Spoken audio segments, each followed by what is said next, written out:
make me the co-host.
मैं पूर्वा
Why is this speaker?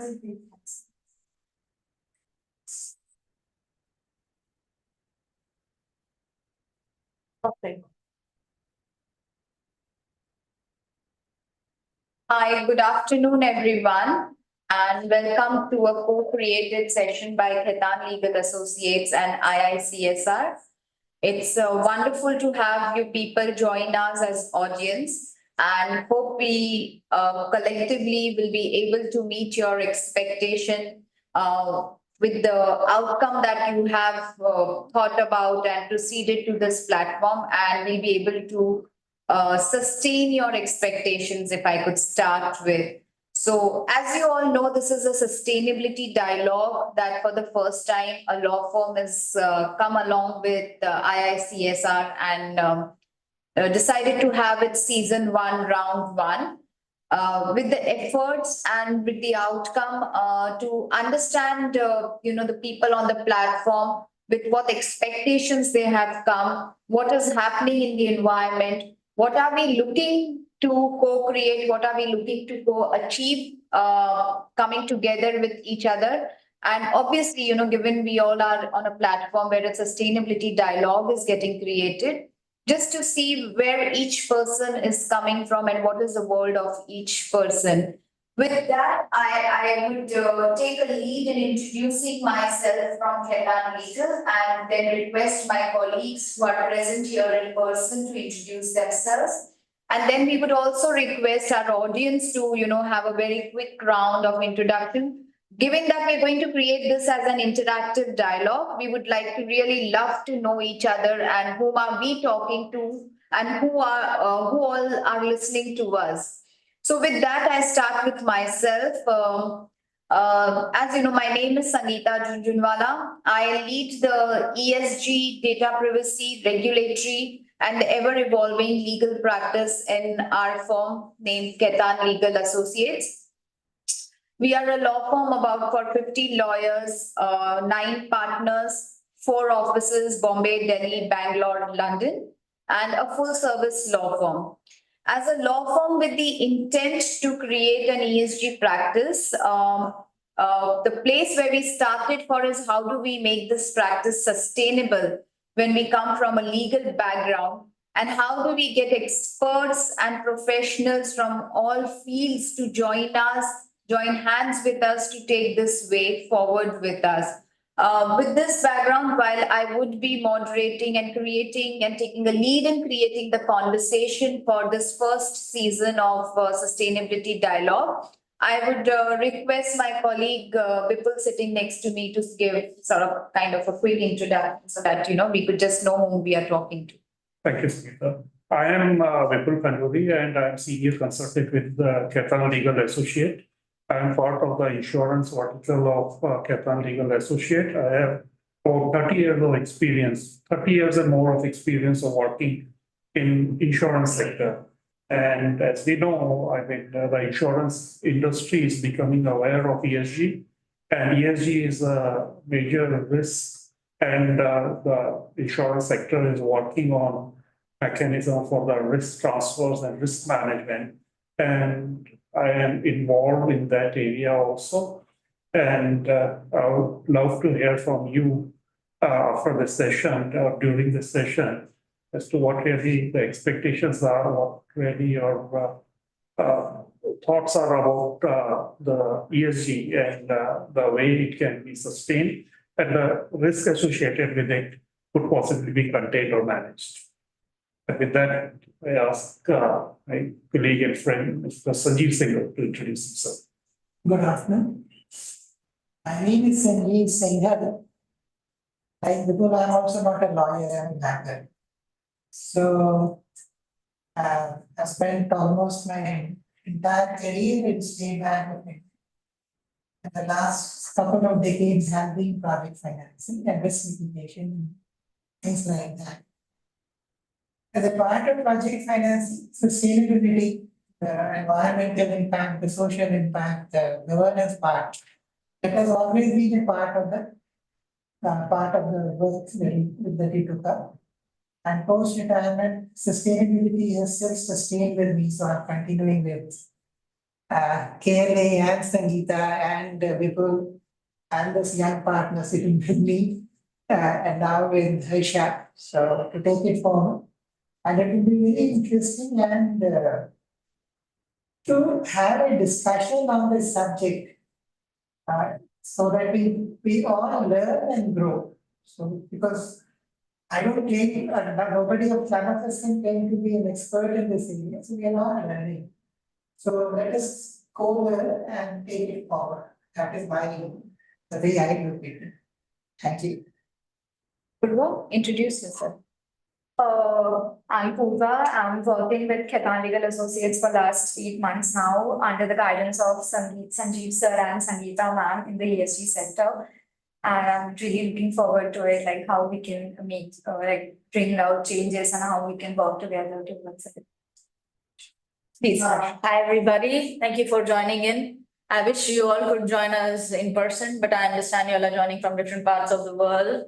This is Harsha. I'm sure you must have met me virtually many times. It's good to see you guys again. And yeah, thank you for continuing the journey on sustainability with us. And thank you to Khaitan Legal for collaborating and enabling us to curate this session. Thank you. I would request Shibuji Nathan to introduce. Yeah, good afternoon, everyone. My name is Shivji Nathan. I'm having almost 30-year experience in IT sector, and I completed my CSR sustainability course with IICSR. So the main purpose of my getting into this sector was because we are having a lot of challenges we are facing, which was not there maybe 15, 20 years back. But now there's a huge task in our hand as far as sustainability is concerned. Also, we are talking about climate change, So, and also there's another part which we normally ignore, the social sector also. So we need to collectively, take the responsibility and, take it forward, how we can give solutions. Yeah, thank you. Harsha, can I request you to put the audience, Purva, if you can do the gallery. So I would really request our audience if they could just at least let us know their name, background, and which organization they come from. And maybe in the rounds coming forward, we will have more interactive questions with our audience. So I just request each one of you to sort of start with. I'll start with the names as I can see on the screen. I can see first name CA Arvinda. So if we can sort of get their videos on. Yeah, unmute yourself and put your video on. Will be good to see you after so long. Yeah. Hello everyone, this is Arvinda from Hyderabad. Hi. Hi there. I'm a chartered accountant with around 17 years of experience. I'm basically into the taxation practice and litigation is concerned. And I completed my ESG courses with the IICSR and even the BRSR also with the IICSR. I am more interested to learn more about the ESG and also the litigation area with regard to the sustainability practice. Got that, Arvinda. I think we have lots to share in common with you. We'll come back soon to you. Yeah, sure. Ms. Vijaya. Mr. Arif Vijaya. Mr. Arif Vijaya.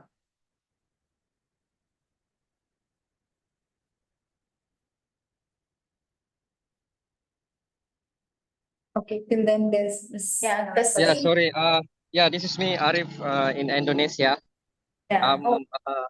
I'm a part-time lecturer in one of private university teaching conservation sciences. So this kind of I thought discussion will be a point of interest for me to learn more about legal framework of environmental law to support climate adaptations and mitigations in my teaching activities. Thank you. Thank you. Yes, Tasneem. Yeah, hi everyone. Hi there. My name is Tasneem Galwala and I completed my master's in CSR and sustainability. We can't hear. Will you sort of increase your volume? Yeah, now you can hear me? Yes, we can. Okay. Hi, my name is Tasneem Alwala and I have completed my CSR and sustainability from IICSR. And currently I'm practicing as a freelancer consultant in CSR and sustainability. And I just joined in for more knowledge, like how ESG will shape the law in future. Got that. Thanks so much and welcome. Mr. Vijay? Yeah, good afternoon all. My name is Vijay. I'm based out of Pune. I am a student, currently student of IICSR Master in ESG. Yeah, I'm basically a consultant. Thank you very much. Thank you. Thank you, Vijay. Consultant in which field? Yeah, I work with different non-profit organizations. Like, what is your practice area? My I basically consult on project design, framework, yeah, mounting evaluation and all. Thank you. Thank you. Thank you. Mr. Manohar? Hi, Hi there. good afternoon. This is Manohar from Bangalore. I'm into environment projects, primarily sustainability, execution of those projects that's into water management, wastewater, and waste management. Yes, I'm also a student of ISCR and yeah, looking forward to a great session. Thank you. Thank you. Welcome. Mr. Alkab?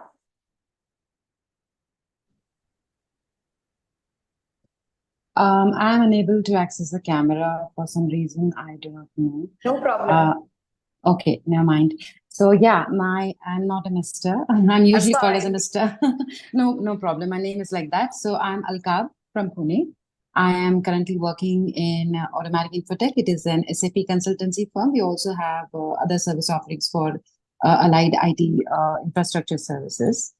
And I shoulder quite a few responsibilities in this organization for compliance, for product application, organizational development, L&D, as well as ESG. So I'm currently a student with ISSCR and doing the master's in ESG. And what else? I do speak French, German, Spanish. I'm very keen to know the legal aspects, not just from the Indian perspective, but also from the European ones. So here I am. Thank you. Thanks, Alkab. Got your request. We'll try to meet as much possible in today's round. Anything that's there, we are creating a seasonal round for the session. So we'll try to complete your expectation though. Thank you. Preetham? Yeah, hi. Hi. My name is Preetham from Paul.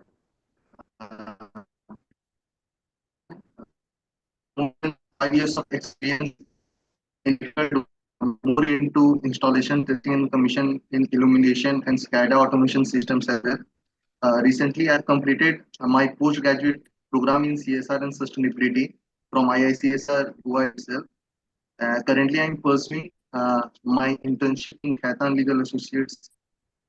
And like for this section, I'm more eager to learn more about the risk assessment, mitigation, and how Indian standards are competing with the global standards. Thank you. Thank you, Preetham. Mr. Jaspreet? Hi, very good afternoon, panel. I'm sorry, I'm traveling as of now. Would not be possible for me to sit on No the video. worries. Yeah, so my name is Jaspreet Singh Sohi, based out of New Delhi. So we've been into the renewable energy market for quite some time now, and now venturing into the carbon credit market as well. So this is me here researching, trying to make the best out of this discussion. Got that. Miss Neha? Hi. Hi Good there. afternoon, everyone. This is Neha Shirgaonkar. My company's name is SSK Bharat Management and Media Private Limited. I am a project head over here. We are just a startup company and we are going to deal with the biocoal and sustainability products also in future. And I wanted to know about basically I have joined this course for carbon market. And now I wanted to know everything about the carbon market, what is it and what is the risk assessment and all. So that is why I have joined this. Thank you. Thank you so much. Thank you, Neha. Miss Ranjana?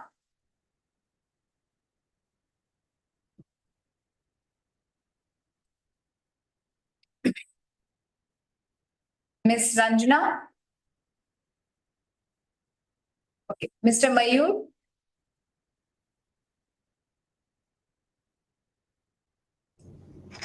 Yeah, good afternoon all.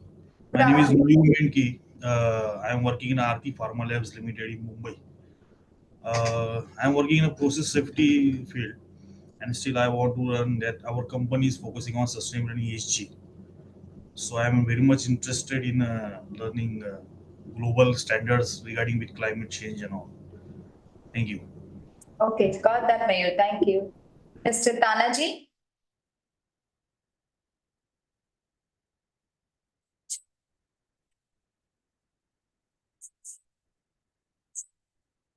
Mr. Tanaji, you'll have to unmute yourself. Is it audible? Yes. Yeah. Basically, I'm a chemical engineer and I associate with Aarti Pharma Lab since last 6 years. I have total about more than 20 years of experience in process safety and also in sustainability and ESG. I'm student of IICSR. Thank you, Harsha, arranging such type of wonderful program and whatever the onlines, what are the requirement of clientele and customers based. Very much interested in GHG, risk managements, and mitigation plan. Uh, Currently, I have worked in that, but requirement and understanding from this forum is more depth about the risk management plan, mitigation plan, uh, financial also and non-financial also, so Got that that. we can more elaborated implementation in our organization. Thank you.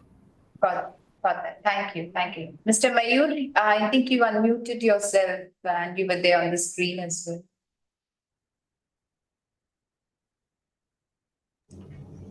No, actually, sorry, I'm just checking my Oh, camera is working. Sorry. Miss Ranjana? Ranjita. Mr. Charu? Hi, Harsha. Charu this side. Hi. Hi. So, I am a part of a green technology consultancy firm based out of New Delhi.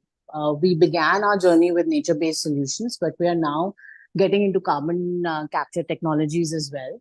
And the main intent behind joining this was to understand the entire risk assessment as well as the ESG perspective from industry's point of view as well. I am also a student of IICSR, just doing the certified carbon markets course here. So, looking forward to hearing from the esteemed panel about all the things that are happening within the Indian landscape around the same piece. Thank you. Thank you, Charu. Thank you. Mr. Hemant? Hi all. Hi all. My name is Hemant Harshan. I'm batch 2 alumni of IICSR. I've done PGP in CSR and sustainability, and later I got an opportunity to work with NABARD, and I was a social development intern over there and handled the flagship project of NABARD. After my 6 months tenure over there, I thought of getting much more experience, so I joined a firm called TISER, Artisan Test, which is into uplifting rural art and craft along with women empowerment. Currently, I am into integrating ESG into the organization and the project level. So I'm looking forward to know how the climate change mitigation factors and understand the people out here. Yeah. Perfect. Thank you, Hemant. Are you joining us, Hemant? Here in person? I was about to join in person, but a sudden meeting came up, so I've been called back to the office. So I won't be. I'm so sorry for that. Okay. Yeah. Himavani? Good afternoon, everyone. I'm Hema Vani, a research scholar from Andhra University and also a student of B3 batch from IICSR Masters in ESG. I'm looking forward to understand the risk assessment. Thank you. Thank you, Himavani. Thank you. Swati?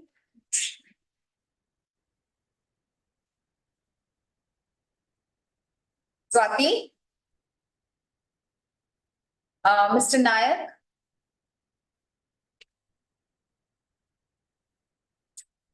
Mr. Nayak? Ms. Sahu? Ranjita? Yes, ma'am. Good afternoon, everyone. Here I am.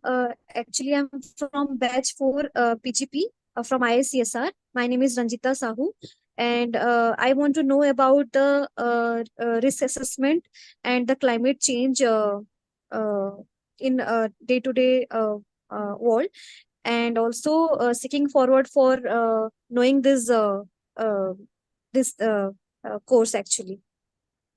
Thank you. Thank you. Thank you.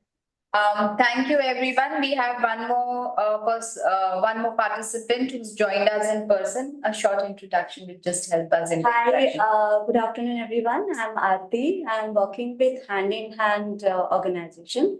It's a non-governmental organization working pan India for education, health, and women. And now we are also exploring, ESG. So I am also part of IICs. I am doing my master's in ESG. So I'm here to learn and connect with people.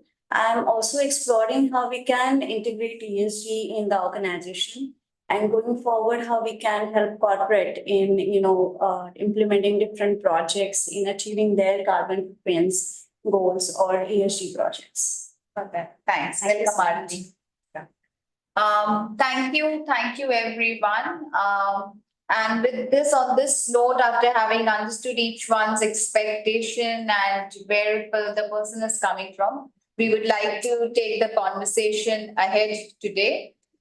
Just to give you all a prefix or a preamble to our conversation, I think our dialogue round one today will be predominantly talking about risk assessment and sustainability. I'm not sure if we'll be able to cover risk mitigation, but the intent is at least at length we speak about risk assessment and sustainability. We have, certain questions that we received from our own audience, and so we've tried to work around it and have those questions ready. Once we are done with these, and if time permits, we will open the floor for the audience as well to interact and sort of give their views or how do they consider the work. So that it becomes a very, very interactive session and we are able to closely connect with each other while it's a hybrid model that we are connecting on. But it will just allow us to stay connected because the foundation of ESG, as we believe as a firm, and that's where we collaborated with the IICSR. It's first and foremost prerequisite, or I would say a necessity, is that we come along with people of like minds together to understand the world. This is an evolving space.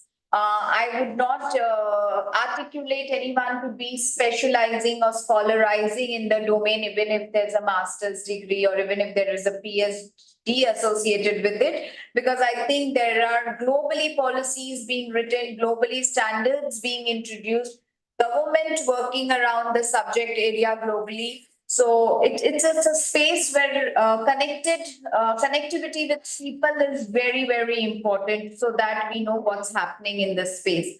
On that note, I start with the first question that we had from our audiences, where it is basically, how do we prioritize sustainability risks alongside other types of risks within an organization? And Arsha, I would like to start with you because you've been working with, I would say, versatile people. There are people from different domains, different professions. How do you look at this aspect?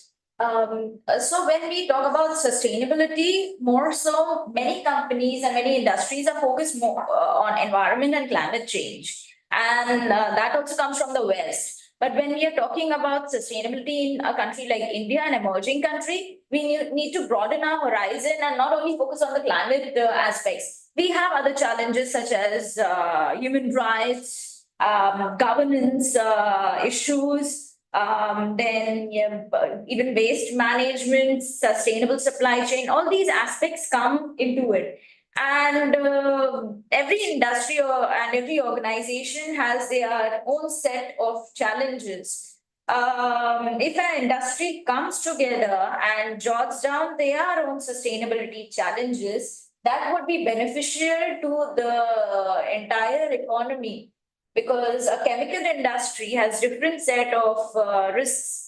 I'm sure we have someone from RT industry, Tanaji sir. You can elaborate more on the sustainability risks in the chemical industry, which is not only from human rights risk assessment, but also on climate change and environment.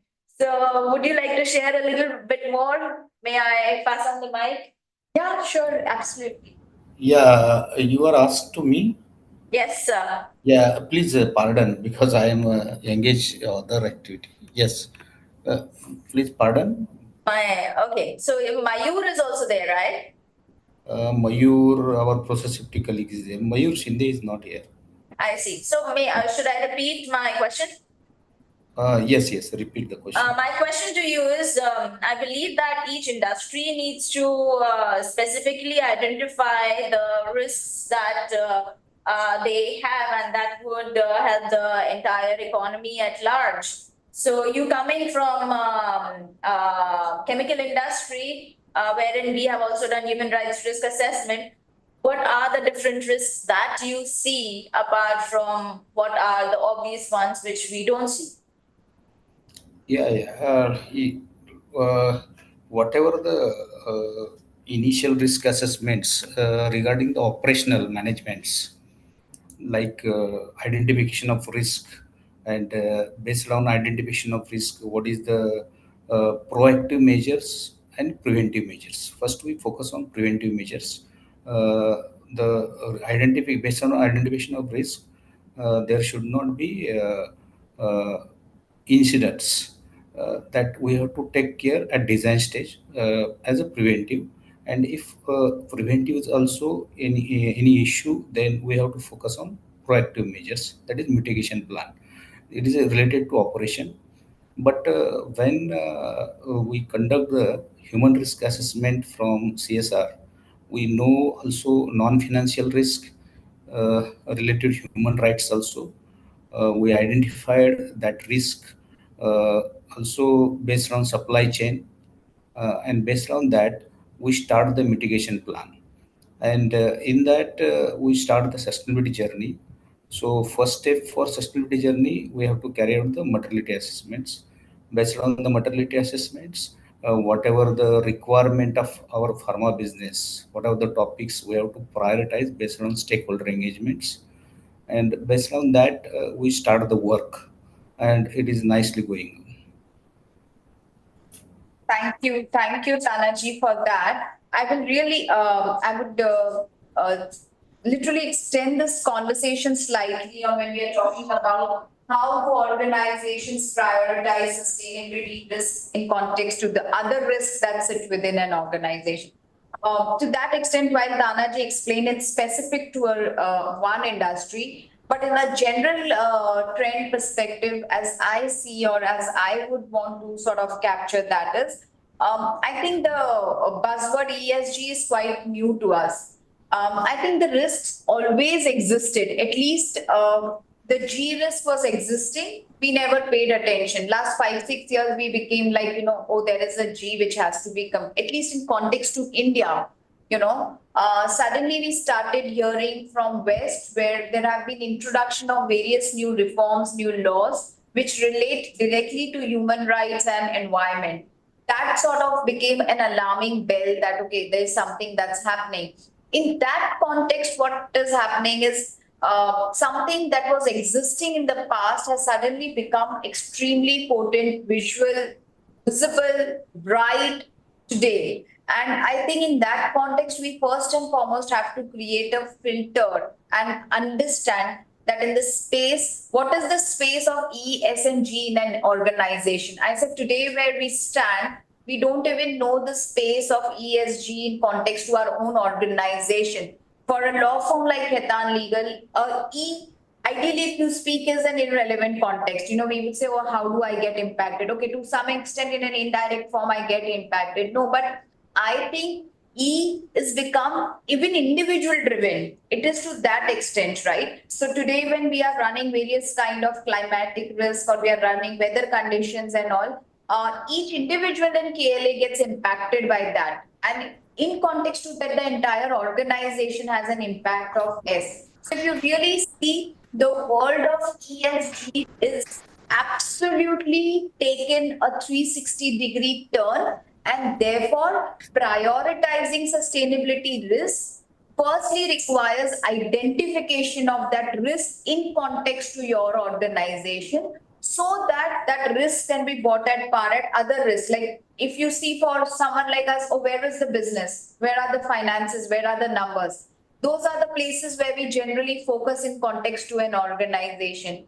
Or more so, where is my business running? Will I get business in next year or not get? The focus area is now shift. My business will sustain if my people sustain. And what are the risks around my people so that I can ring fence those risks? I would like to add to this that although we look at organizational level as a microeconomics, when we pull it up from the industry level, it becomes more macro. I'll take, it's not only in India, but if you look at the West also, there was a strike by all the Writers Association in Hollywood. They only lasted not long time. And there was a strike by all the automobile industry workers, just this January, February. So, and then they made a law which was an umbrella law for all the firms working in the automobile industry and laws for the Hollywood industry. We maybe Bollywood will catch up soon, sooner or later. But that way, and there are many industry associations already existing. We have Automobile Industry Association, Plastic Association. All of them have right now. And I think so, if they all come together and come up with these kind of specifics that these are the bullet points that our industry needs to follow to integrate ESG. I think so that would be a huge leap forward for any company. Yes, certainly. I'll move on to the next question that we have from the audience. Mr. Tanaji, can we take the questions at the end of the session? Or Yes, if yes, yes. something, Okay, if it's okay, something okay. very pertaining to this one, we will just chat right now. Yes, just we Yes, have to please.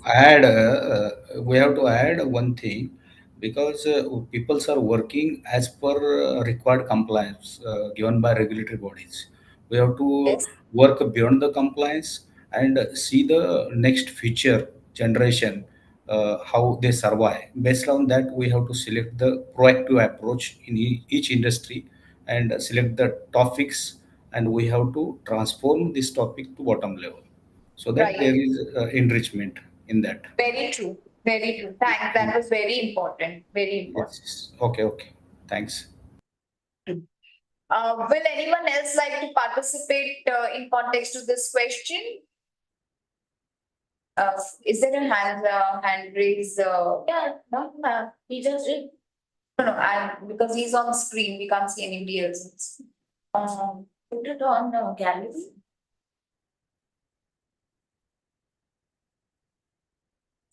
Okay, perfect. We move to our next question. What steps we should take to ensure that sustainability risks are effectively communicated and understood across all levels of our organization? Sir, your experience over the years in industry and in one of the most sensitive and most powerful backbone of our economy, how would you consider that what steps should we take to ensure that sustainability risks are effectively communicated across verticals in an organization? See, my take is that risks have always been there. And but they have been looked at in silos. So somebody who is investing or somebody who's dispersing credit or somebody who's dealing with some other risk, they all look at risk as per their credit risk, a market risk or some other risk as per their area of work. Now, ESG is something which is not confined to a silo in an organization, but a silo in the society. It is everyone's work. And so the whole organization and the whole society will have to look at this thing as a whole, because the data, etc., that is required to deal with this kind of a situation, it has to come from the entire organization. So HR will contribute something which will relate to social and other risky areas. Marketing will have to enter into this thing because they will have to look at who are the buyers and what are they thinking about the product, the company, and things like that. Somebody who is dealing with credit, he will have to look at it from the perspective of how do I raise money when my organization is not ESG compliant, when the investors are looking at ESG as a part of the evaluation process. So this will have to come from the entire organization. So we have to break down that silo mentality.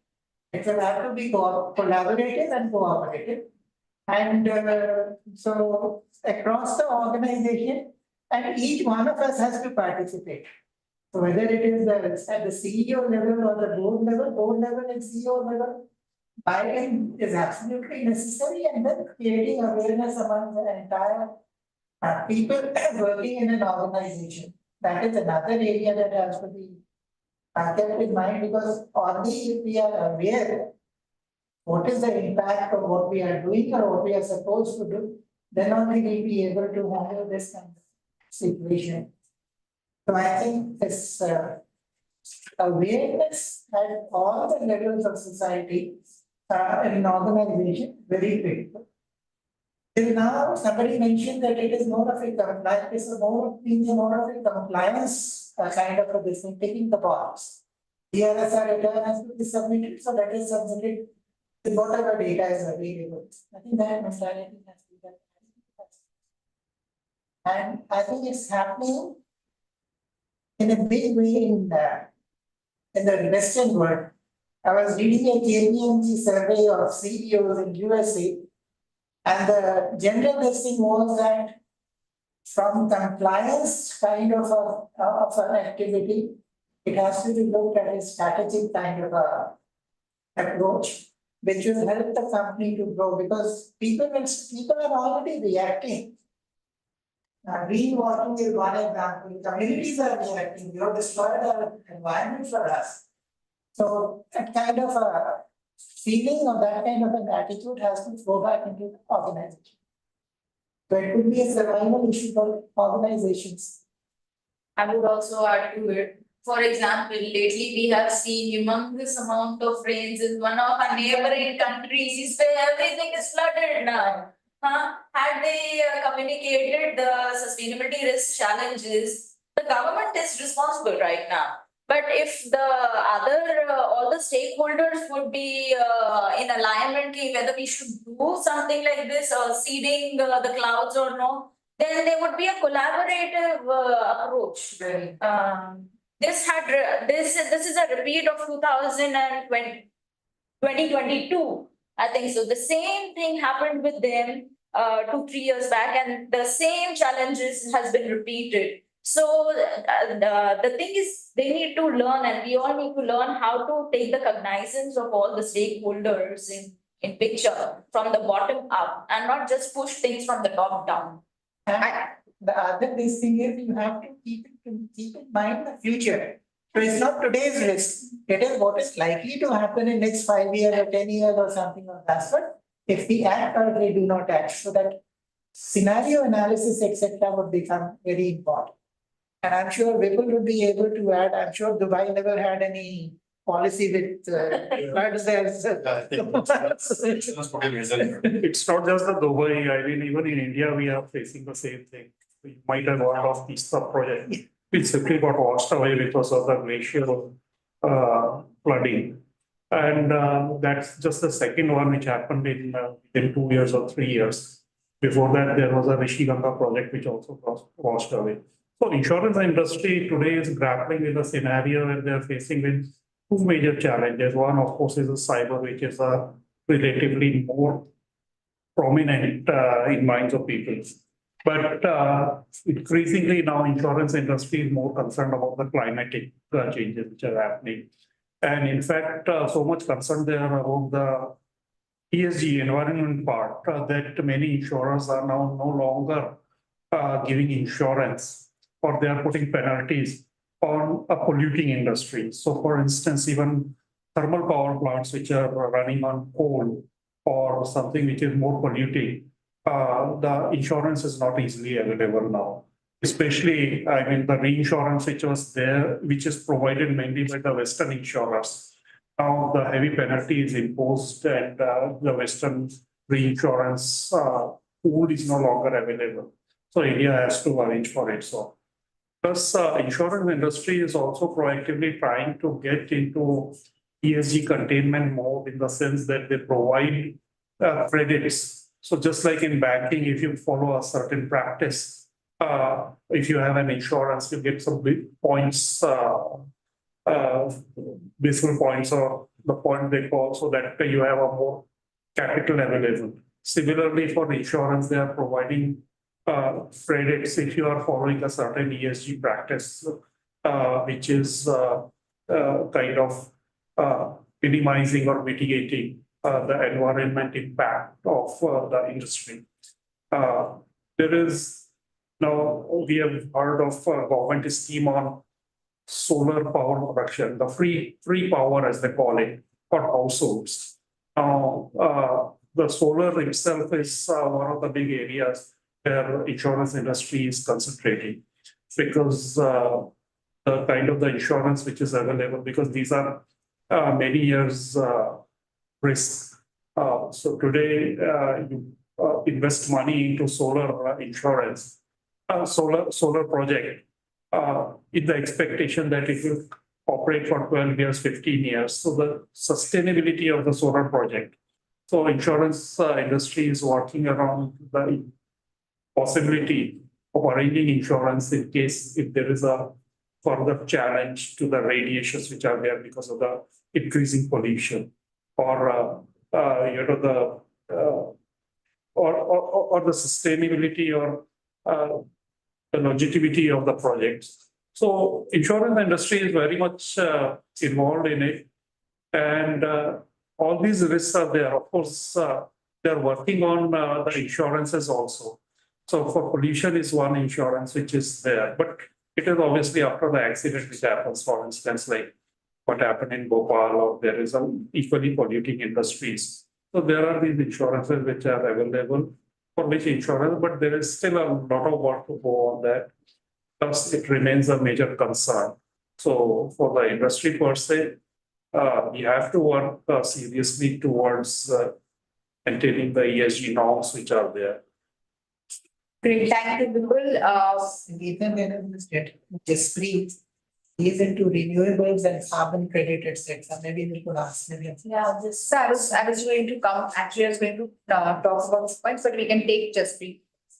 Jaspreet, given your experience of the industry, would you like to share your thoughts on the topic?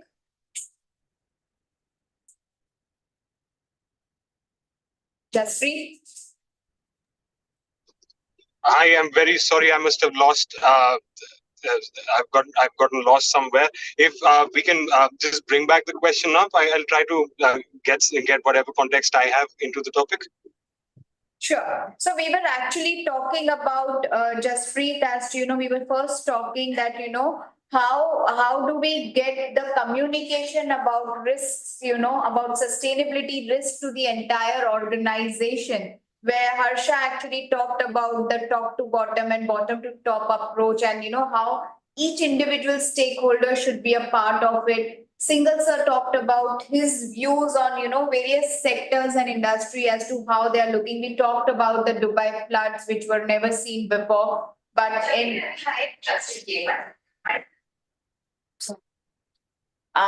then Bipul shared his insights on how the insurance sector is looking at these risks. Given you come from the renewable background, we just wanted to hear your thoughts as well. Absolutely. So, as far as my experience goes, I have had some experience with hail because, so with solar panels, that is one of the biggest issues. So, rather than having, this is a personal opinion. So, this is how we have incorporated our expertise into this, that always have a department that is active on this certain thing at all times. Because if everybody has their own expertise, they work in their own domain, but for example, we have a tracking system that we've been trying to experiment with. So it was never thought by anybody, but just because we had a dedicated compliance team for such a risk management thing, they said that if we have a dual axis tracker, what we can do is we can just have the solar panels stand straight up, so hail does not really affect to what if they would be doing when they fall perpendicular to the subject. I believe there should always be someone who has had that much research and a certain set number of people who can think at that particular end. So maybe that's what all of us are here for. We want to have that expertise in risk assessment, certainly, and related to what an environment can do to a good environmental thought is also something that cannot be helped. So that is what I have in experience. Yeah. Absolutely, Jaspreet. That's very valuable. In fact, when we talk about risk, I think this conversation can take its entire day also if we were to open it up, because we all are surrounded by it in our day-to-day life. It's so real to us if I were to speak.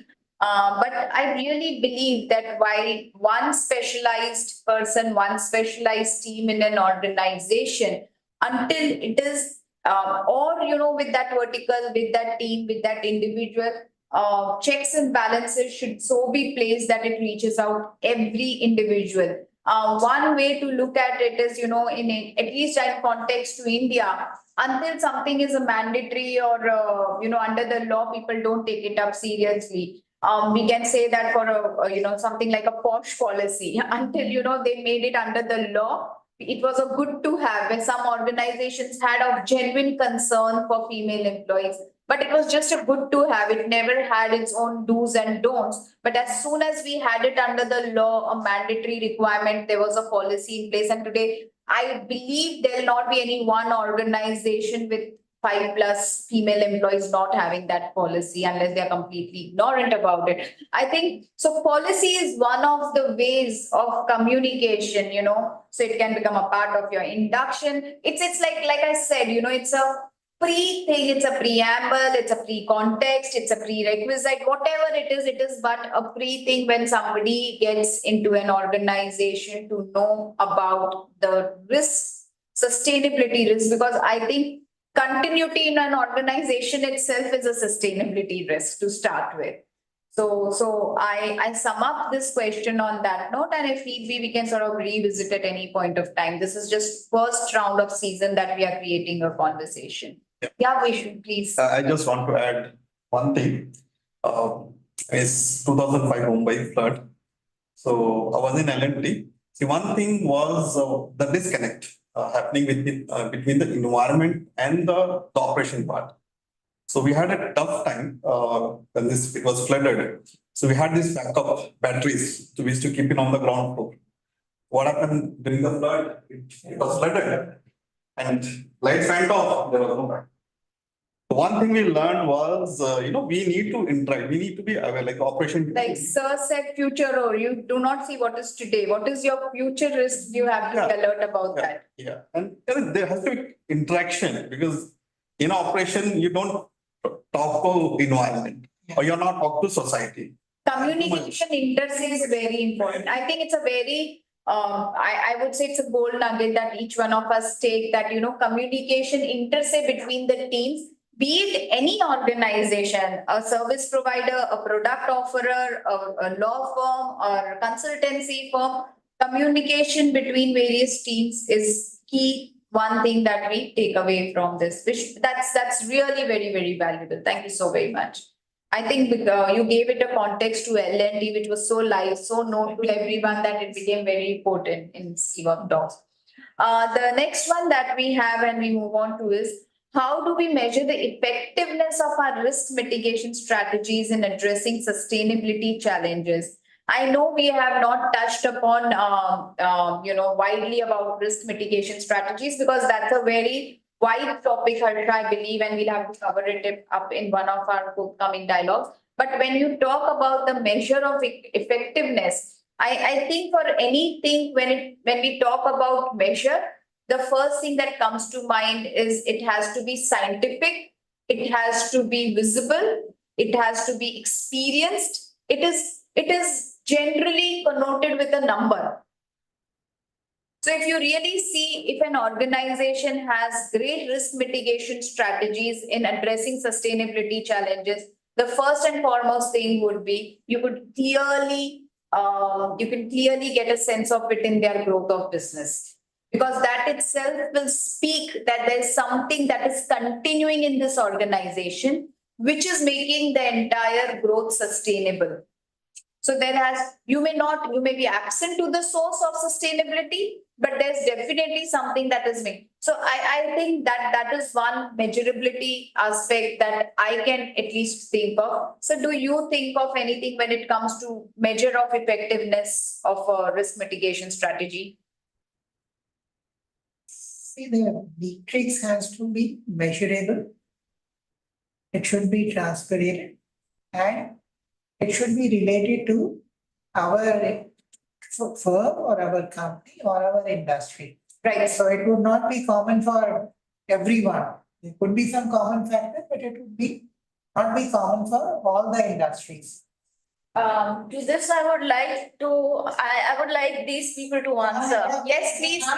You guys are working in different companies. I'm sure you all you all must be facing risk, and I want the answer to come from you. How are you all mitigating? Yes, Tanaji sir, you also, Prabhu Yeah, sir. Yeah, how are you all mitigating? It's case Yeah, study. we have smart risk assessments. Like it is quantitatively, that is in numbers. We have to define the baseline. Whatever the identification, based on identification, we have to find out what are the sustainability risk materiality topics. On that base, for example, grievance. How much grievance come in that year? How much POSH complaints in that year? Based on that, we have to make the policy for reduction that numbers. We have to decide the approach like training mechanism, then evaluations of training, and based on that we can reduce that risk in that level, year to year target, and based on that your sustainable journey actually finds. That's a great example. I see Sundaresan sir is also here. Yeah, Harsha, yeah. How are you doing, sir? Good, Would you good, like to good. share some real-time case studies? Yeah, so when you're talking about the risk and the mitigation, very simple. What we try and do is there's a specific commitment and goal. There is a materiality assessment. So what we link is the materiality assessment with the specific commitment and goal, and we do not try and spread the whole thing to a lot of issues. So, say for example, when we are talking about the climate change, when we are talking about the emission related parameter, so the calculation is done and then that gets captured in the specific commitment and goal, which makes the entire senior management and the board responsible to go ahead and give a specific commitment on what would be the reduction. And based on that, a roadmap is drawn on how to go ahead and mitigate that particular issue.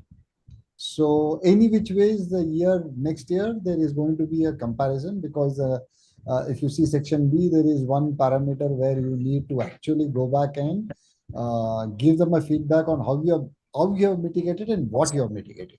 So this is how this whole process gets done in most of our companies where we write the reports. Yeah. That's a great example. Anyone else would like to share their company's case study with us?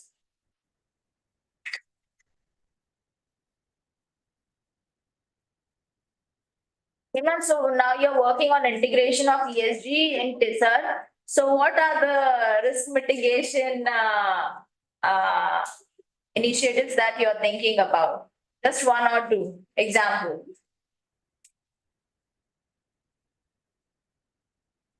Hemant, Harshan.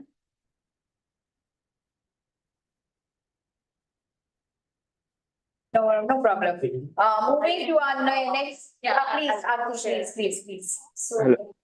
Am I audible? I think company.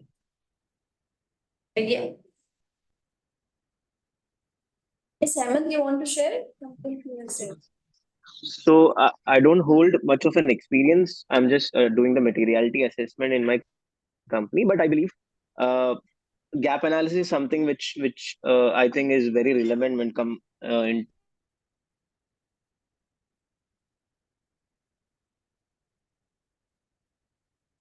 lectures in IACSR. There is assets analysis and maturity analysis.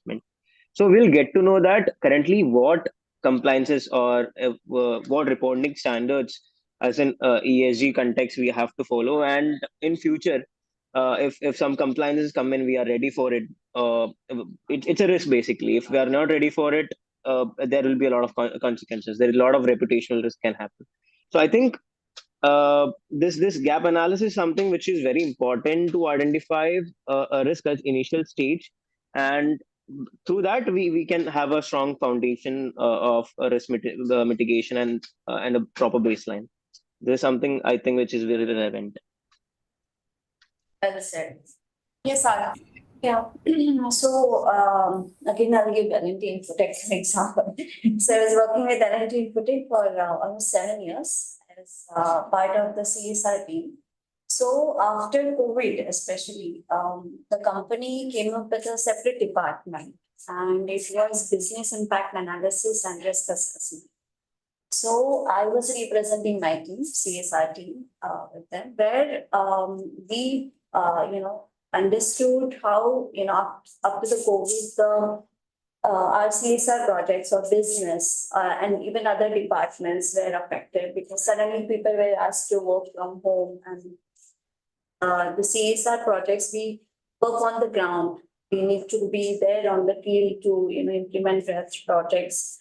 And L&T Infotech, right now it is L&T Mindtree. It's a organization, working with so many clients, and the data was at the risk because everybody was suddenly working on from their phones. So security of the data, security of the people with whom we are working on the field. Who are the other stakeholders that we are working with? How is the dependency on them? How severe is the dependency? So everything was measured after the COVID, and we came back. We started brainstorming on this to avoid certain similar kind of situations in future, how we are prepared for it. And then and I gave example of the CSR team where we looked at, how it affected our beneficiaries, how we need to make sure that the data is protected, and by working on the ground or, as a team, what are the measurements we need to take care of? So this COVID was one of the example for us, but from there onwards, the risk assessment became very important for us. And then we came up with, like, on monthly basis, every department, HR, admin, and other departments, they used to come together and brainstorm, and we have prepared our, Excel which we used to maintain, like what are the risks identified, what are the mitigation plan, what had been the impacts. So it was a very important learning for us.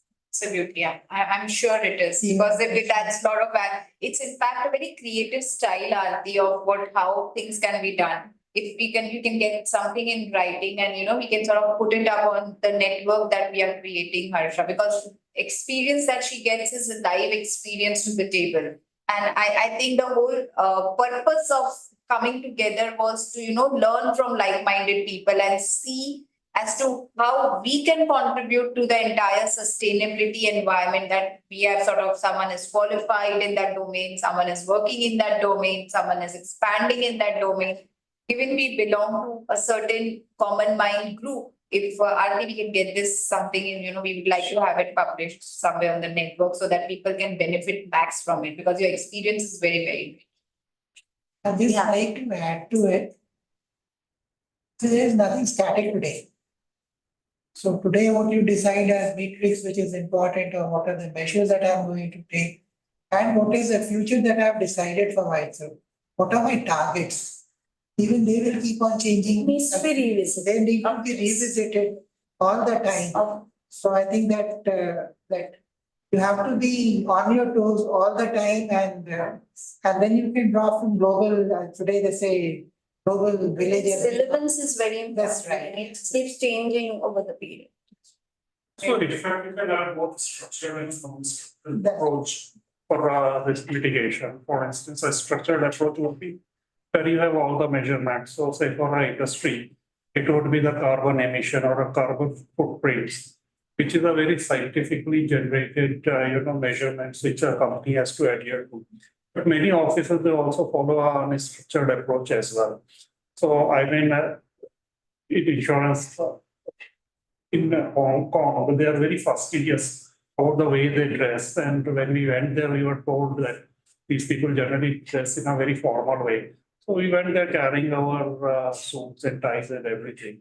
But one of these offices we went, we were surprised the people were dressed in shirt and, that were very kind of a smart casual. And they explained because they saw us rather overdressed for the meeting. They said that we have they said that we have taken a conscious decision because typically during the summer times in Hong Kong, they used to maintain a temperature of 22 degrees centigrade. They said that is just comfortable if you're wearing, full suit. Yeah. But they said that if you are in a smart casual, we can raise the temperature in fact to 26 degrees or whatever it is. And that reduces, the. Yeah. So that's a very unstructured way of going about it. Very true. And very interesting. I think this group, if comes together and starts putting stuff together, I think my next question was how innovation plays a structured role in identifying sustainability risk. But before I could touch upon the questions, we penetrated into that zone. And Vipul, the example that you also gave, I don't know if I'm going to request everyone that they start putting their insights. But I think, Harsha, I leave it for you to decide the insights that we get in every season that we are about to create. Maybe we can create, like we're discussing a white paper, we can create a notebook kind of thing. So these are important insights which, it can work as a ready reckoner for people who are creating a sustainability vertical in their organization. It's like just the facts speaking. And like Sir said, that the facts have to be sort of revisited in real time to innovate them further. And with that, I jump on to my next question. How do we think innovation can play an important role in identifying sustainability risks? And so this is in context to investment of time, because at the end of it, I think time is also a very precious resource that is, if we do not value it appropriately, it may just run out of, we may just run out of it. So yes, we are working in generative AI, but as I speak about Gen AI, I'm not the most comfortable person about Gen AI as far as E and S are concerned.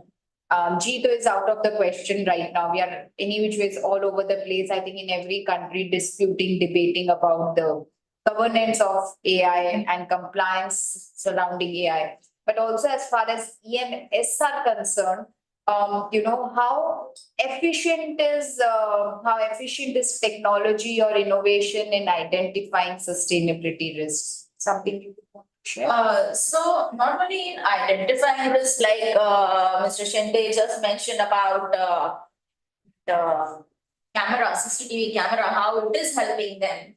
But technology also is helping in providing solutions for waste management. One of the entrepreneurs I had come across from Italy, Sicily is coming from, and they have this waste management solution in which you can put any kind of waste and it will automatically segregate. It will automatically recycle or rework and build up the manure which you can put in your gardens.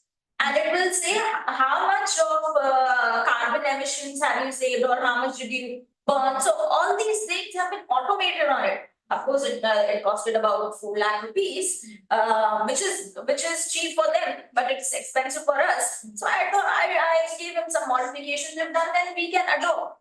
So technology in different aspects could be worked around. I'm sure if you all are using also in person presence, if you guys are using any technological tool in order to accelerate sustainable development, please do share your case studies, how you all are doing in your companies, and if you are also Absolutely, because it's a way to even communicate to further to the network that this is something that is existing. Because as a part of this group, I will also take the responsibility that in whichever field any one of us is, and they're looking at any kind of support to expand their piece of work.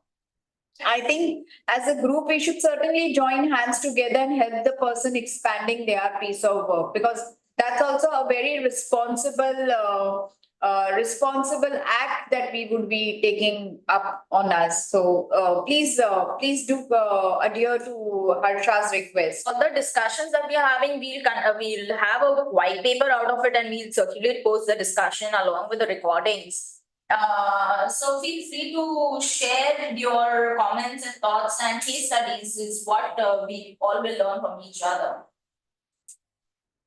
Sure. Yeah, please. So, hand in hand organizations working with, practicals and also fishermen. So, Also with fishermen and yeah. women.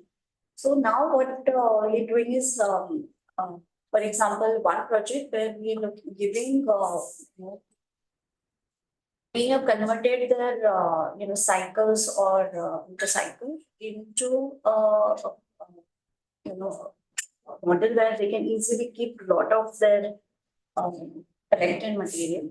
So they are not really, actually they play a very important role today, because they are the one who are collecting all these bottles kept, thrown by us in any they collect it and, send it for recycling. So, but many a time when doing that, they don't know the actual quality of it, how to segregate that. And even while selling it, they sell it together. If they segregate it properly and if they are aware of what is the quality of the plastic, they can get much better paid. So that knowledge is there. And give them this vehicle where they go to different houses and collect it. So now their life has also become a little easy of collecting the things. And secondly, these different kind of nets now, after fishermen, when they use it, they throw it, and it has been very harmful for animals, sea animals. So there again, the awareness is created. Now it has been a very impactful outcome that they collected so many nets from, tons of nets from the sea, and it is sent for the recycling. So a lot of people are involved in this. So awareness among people, it's not that people do not want to do it, but creating that awareness, sensitizing them, it plays a very important role.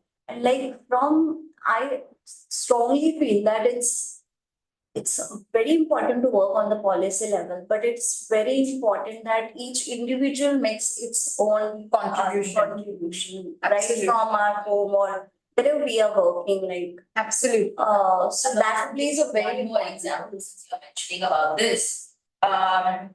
In cryptocurrencies, I know that the entire economy of cryptocurrency has gone southwards, but in cryptocurrency, they came up with Super DAO and these decentralized automated currencies, which was used to support water pollution, to remove water pollution, and they still exist. There are some whale DAOs.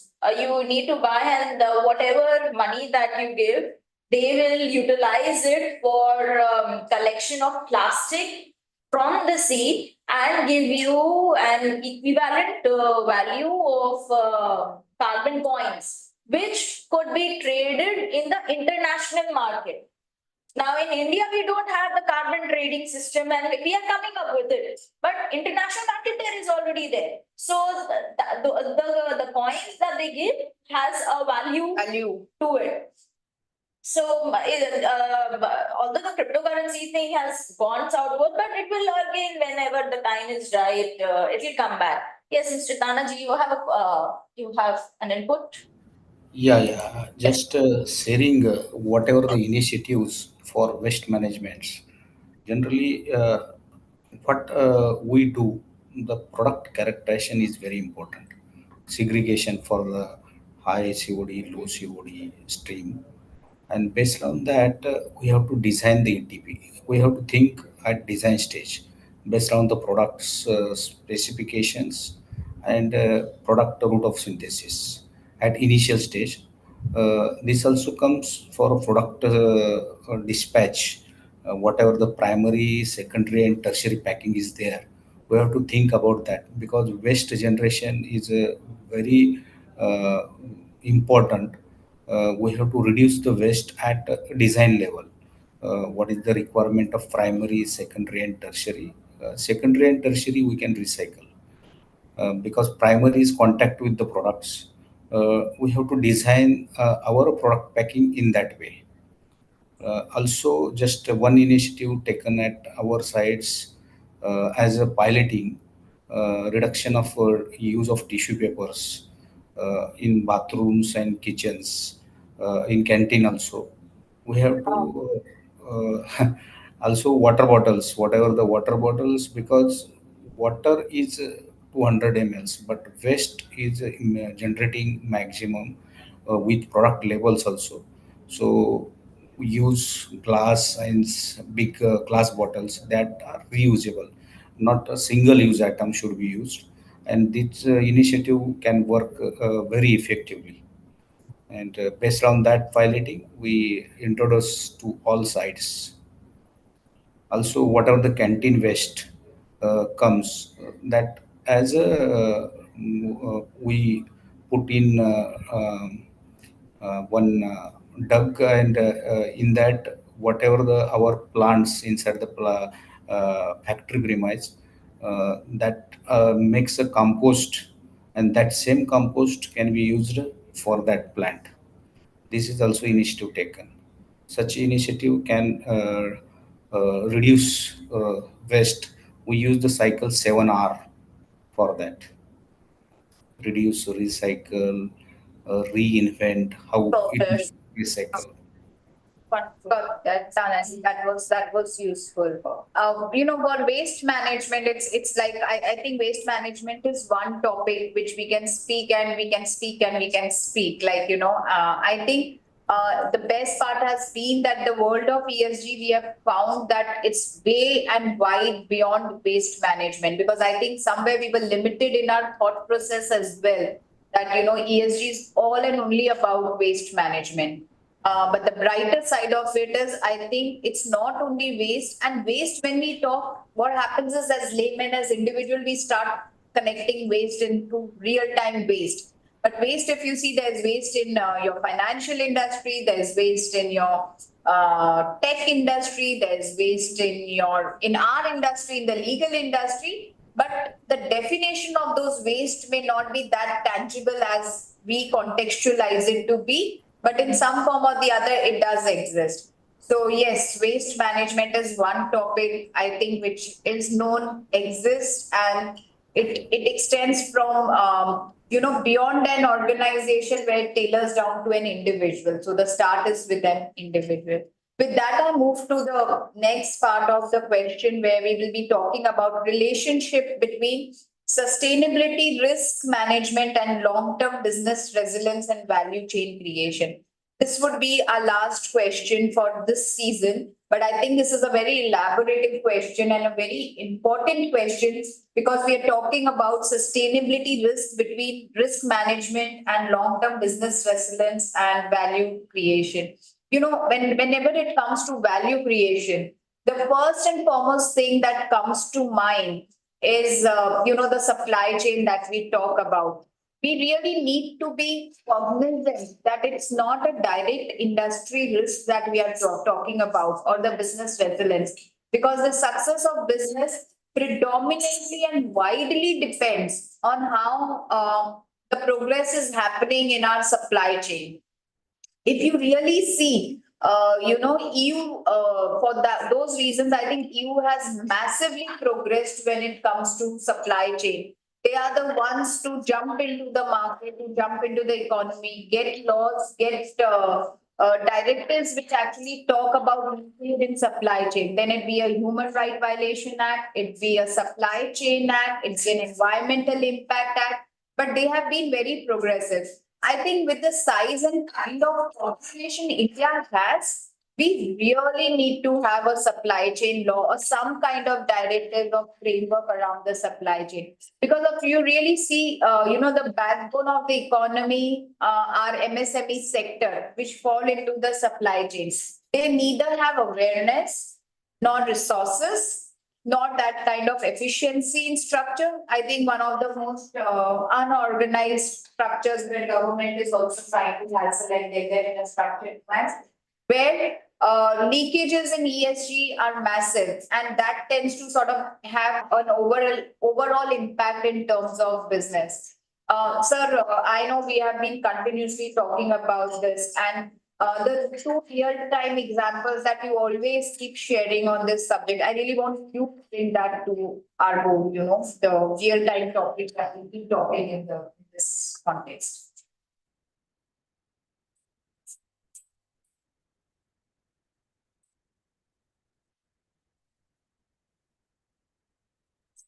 See this supply chain.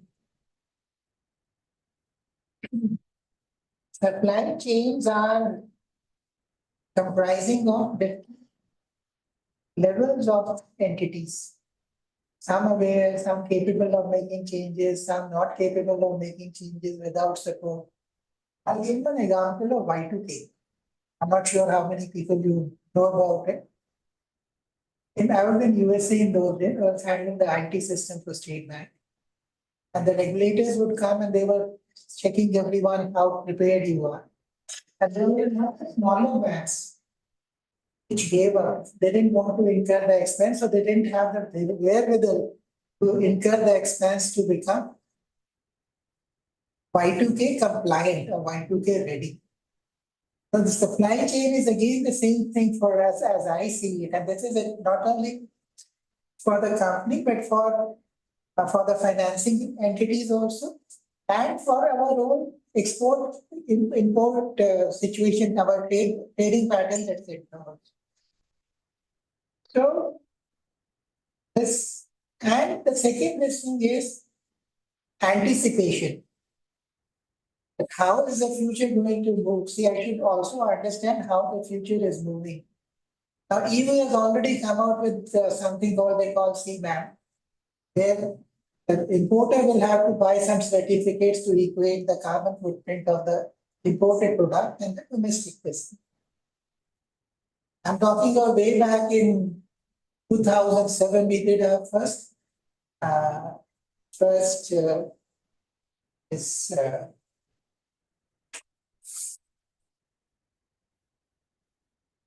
wind-based power project. And in those days, we used to have carbon credits for the reduction in carbon footprint that each wind-based power project or somebody has. There was a market for that, but gradually the market died down. We again started a carbon credit kind of a market in India, like to take keyword sector, we have a market. So supply chain, how you look at it, how you anticipate, the biggest question is how you finance that. And the other thing that I believe is, globe is not flat. All of the countries are not at the same position or something like that. So we are all in a different situation. Country like India is much different from EU or the Western world. Africa is still lower down. So how do you bring all of them together on the same platform? It's not going to happen. We were talking about carbon footprint. On one hand, we have this target of 50% of my generation should take place from renewable resources by 2030. But at the same time, also require 80,000 megawatts of new coal-based capacity. So you see the dichotomy. But my internal compulsions are quite different from any other country in the world. Same thing goes for supply chain also. And we talked about innovation. You think of Kodak, company like Kodak, and she talked about Nokia doing very well and all of a sudden out of the market because they did not anticipate what is likely. So that supply chains have to be future ready. They must understand if they are not able to do that, we need to create institutions which will make them aware, which will help them in transiting. It's not merely a question of making them aware, but you also have to help them in transitioning from where they are and where they should be. But I think this is and maybe in your courses or something of that sort. Yeah, I would like to re-emphasize on the question that has been put here. That is the relationship between sustainability, risk management, and long-term business resilience and value creation. I would like to mention the case studies during the subprime mortgage that the banking industry in the US faced, which was a repercussion in our country as well. And also some of the Indian case studies of some of the aeroplane industry, where the Jet Airways and the Kingfishers could not foresee the kind of debacle that they could get into. So because in our airspace industry, the amount of debts that was taken or by another, both the companies took a lot of debt. They were one of the top ranking airlines. They took a lot of debt without foreseeing what loophole they may get into.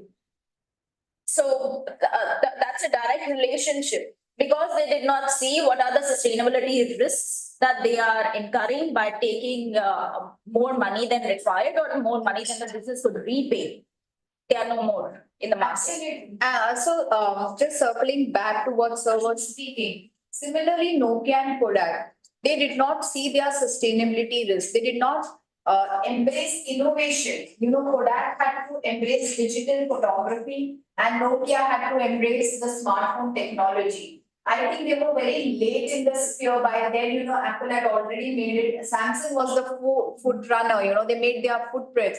So what we miss is that, you know, you can call it as a loss of opportunity, but clearly it's unforeseeing the sustainability risk of business and not measuring directly as to what you see. Because if you really see the supply chain of a Nokia or supply chain of a Kodak, they are surviving and they're thriving today because someone else entered the market and sort of got them to embrace the technology. So it's a very, very direct relationship. And these are examples of products that we are talking. But the same thing applies in our service industry as well. So I think sustainability risk is such a topic that, you know, if we start applying in context to each sector, each industry, I think, Harsha, by itself, we can come up with a white paper with, you know, in context to say 8 or 9 sectors what are the sustainability risks, as being, at least I would not call us as lead thinkers, but definitely contributors to the thinking part, and everybody, you see, sir comes with an intense experience, Shibuji comes with an intense experience, Mr. Shinde, and all the eminent people who have joined us as audience and have continued for us for so long, they've invested their 1.5 hours with us. They come from a very strong background, and I think in context to whatever conversation that we created around simply risk, we've not even while we touched upon, we've not even thrived into the risk mitigation part, because like I said, it's a very short duration to even touch that part. If we open up that dialogue, itself requires another 1.5 hours. But with this, I actually leave you with a request that, in context to certain specific sectors, with only our network people who are there in this network, if in context to their industry, they could highlight 2 or 3 sustainability risks to us, and we can just consolidate that into a paper. So, at least we would be contributing that to the industry people to say that these are some certain sustainability risks which we see with our experts, and we just help someone. Even if it helps one person, I think we've done the contribution. Maybe we should pose a question to everyone over here and online. Yes. That what is the sustainability risk that they are organization level and their industry context. risk, and what do they want to see in the upcoming session? These two questions we should pose to, Of course. study as a roundup. Absolutely. Absolutely. The best interest of time, it's already 4:30. I know it's a long time. Friday afternoon, you all want to go and party like all of us. So, do you all think I can mention one or two risk challenges that you or you maybe at a personal level, not others, but yeah, sustainability related risk, and your company on the sustainability related risk that you all are finding it difficult to address? And in the subsequent sessions, what kind of topic do you think that we should organize or as a follow-up topic? So shall we start with Anaji sir? Would you like to share?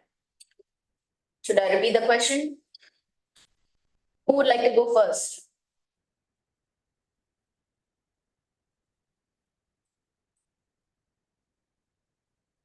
Yes, Manohar.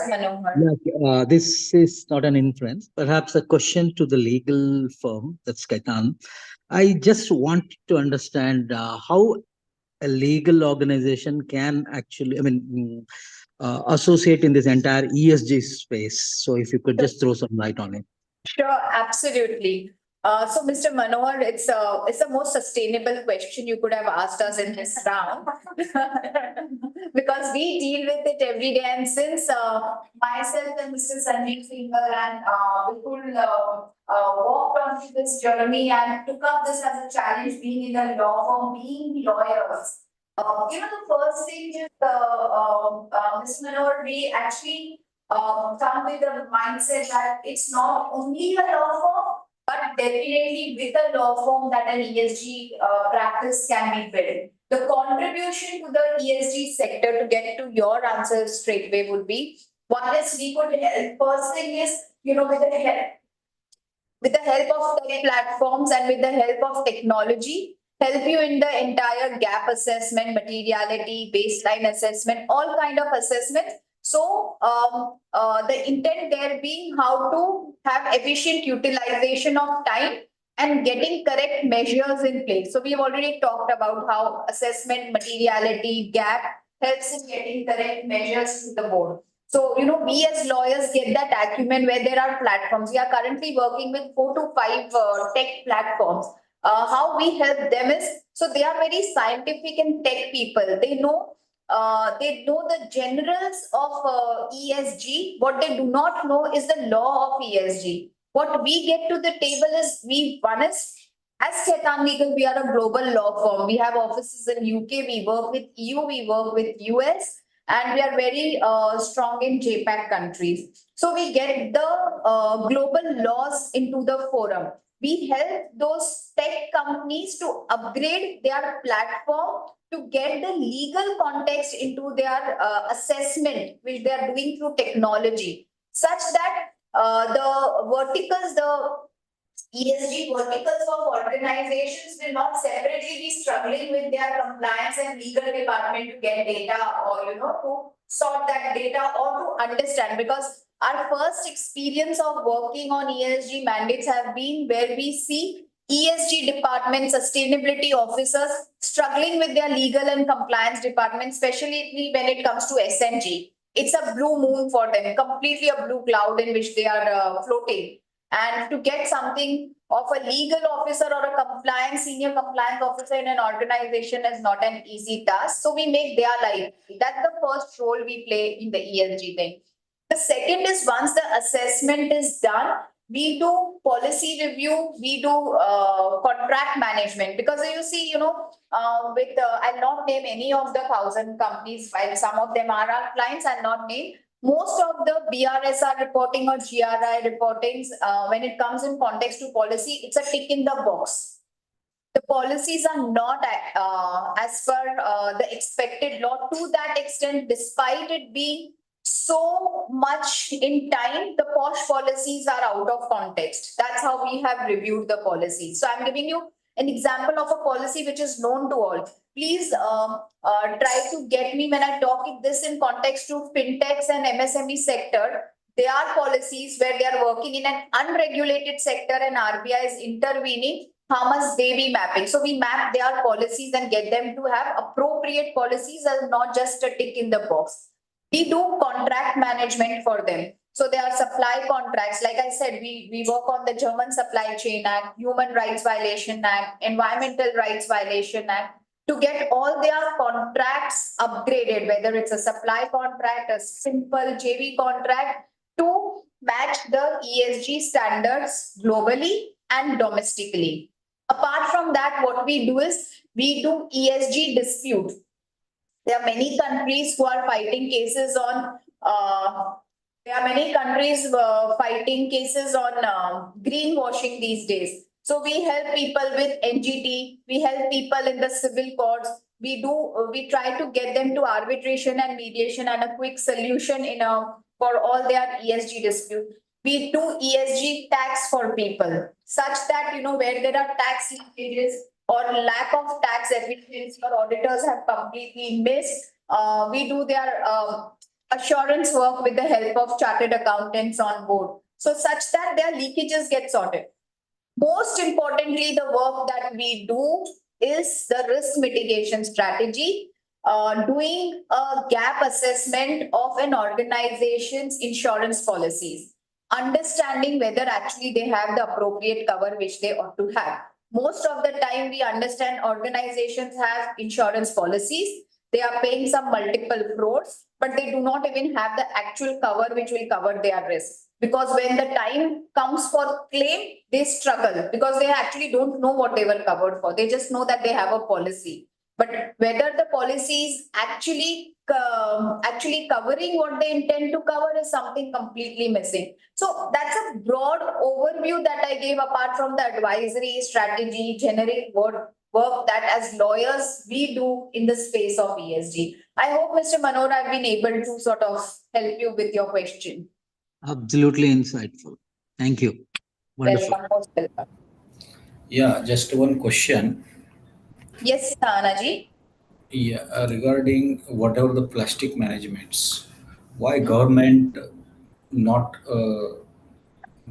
stop to manufacturers to manufacturing industry, plastic manufacturing industry? ये तो आपको government से पूछना पड़ेगा. It's a revenue generation and tax paying industry. Can you stop the cigarette industry or the liquor industry, tobacco offense industry, No, who are supplying arms? Can you do that? No, just because plastic use, we ban plastic like that, less than 50 micron can use, But whatever the secondary containment and secondary packing, there is more option of fiber drum also for transport the materials. But if I send my material to US or UK, it is not possible to recycle because resending charges is more. Yeah. In that case, we can take the initiative. But if you see as a government policy, also we can restrict for that.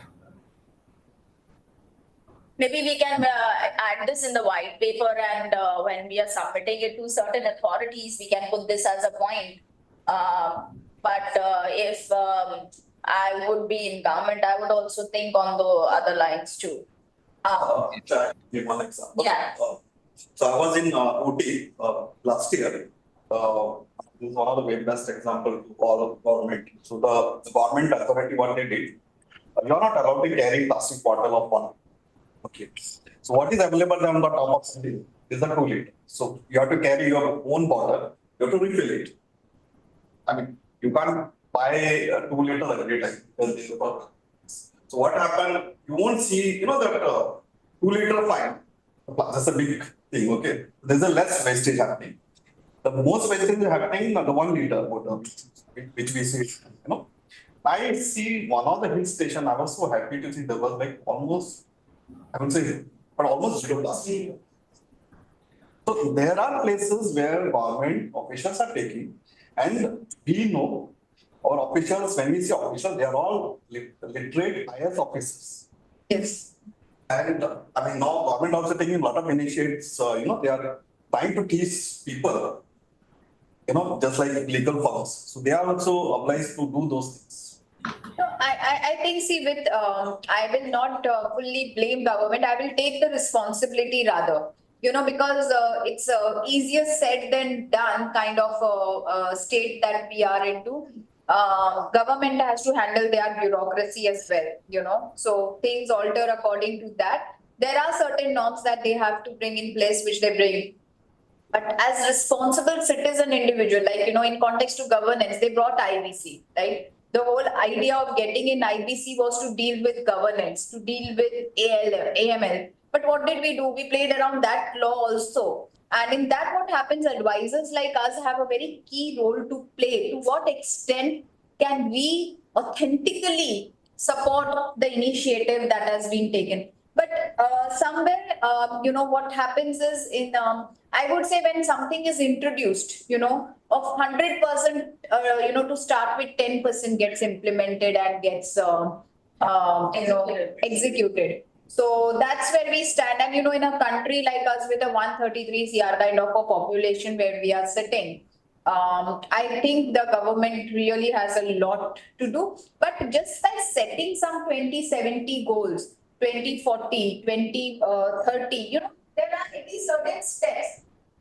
I at least see that from where we were to doing nothing, we at least today have certain shootouts, where but shootouts have become eye-opener for us to come up with certain laws. So that migration has been there, not at the pace it should have been, but yes, there is. Yeah, one another questions regarding solar. Just we installing the solar plant as a renewable energy to replacement of a non-conventional energy. But what about that cells, photo cells? After 15, 20 years, we have to change. Then how the wastage will handle, or any idea about which type of photo cells that is degradable or reusable for solar panels? So that is one question, and then we have few questions by Mr. Sundaresan also. Okay, so I'll take up the legal part at least. Yeah, why don't So, Mr. Sundaresan, I'll start with your last question. Who's liable in the company for any ESG violation? To start with, if the company has a position of a CSO or a CRO, he's the first point contact of liability, and then it extends to the board. So that's the hierarchy, because under law, anybody who has been defined as the key managerial personnel is liable for any act or action of the company. Your next question. In ESG litigation, can you elaborate on strict and absolute liability? Yes, can, but this is a question for my dispute team. So I do not look at disputes. They are people specialized. I will definitely connect them to you. I'll take your coordinates from Harsha and will ensure that you get the correct answer, because I may be giving you a very generic answer because I'm not a disputes person. So your two questions regarding PIL. PIL is definitely in need of the hour, and we can sort of in our white paper make a request to the government. But again, it's a PIL and we all know the status of PIL. So that is something we can certainly do. On the solar one, could you ask me the exact question that was there? And if anyone in the audience also would like to share their The questions that are coming, please treat this as an interactive and a session of equals for all of us to gain. Yeah.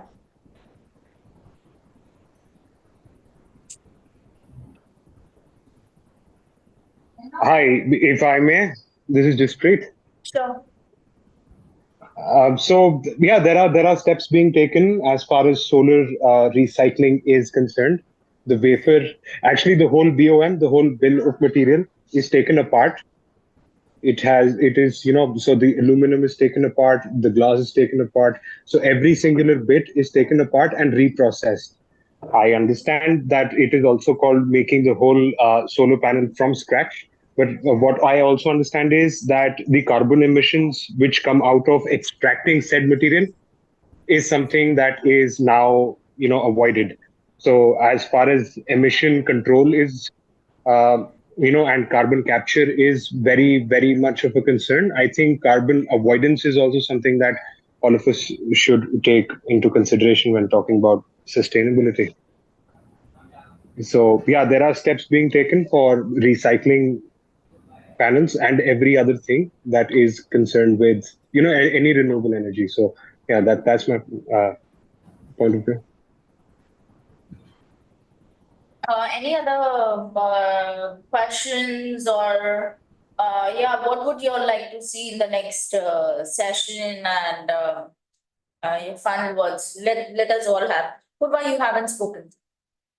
You will start. You're the next generation. You should be the first one. While Harsha, you say next generation, I'll also sort of say that yes, I'm also in the coming generation. I think for the next session, we can take up this how sector-wise we can sort of think of the risk mitigation and risk strategy stuff.